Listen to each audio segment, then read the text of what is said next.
முன்னவர். மாண்புகு பேரவைத் தலைவர் அவர்களே,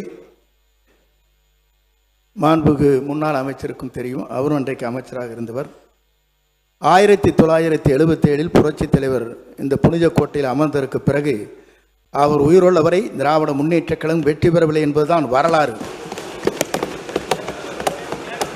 மாண்புமிகு உறுப்பினரின் கவனத்திற்கு போதும்.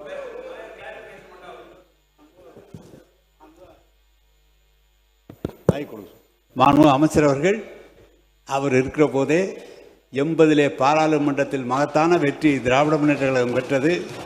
அவர் இருக்கிற போதுதான் 86 நடைபெற்ற உள்ளாட்சி தேர்தலில் திராவிட முன்னேற்ற கழகம் முழுமையாக வெற்றி பெற்றது என்பதை தெரிவித்துக் கொள்கிறேன்.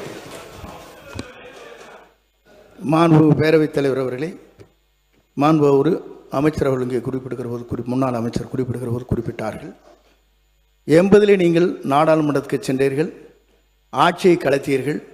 கலைத்ததற்கு பிறகு மீண்டும் அவர்தான் தமிழ்நாட்டின் நிரந்தர முதலமைச்சர் என்ற வரலாற்றை படைத்தவர் புரட்சித் தலைவர் எம்ஜிஆர்.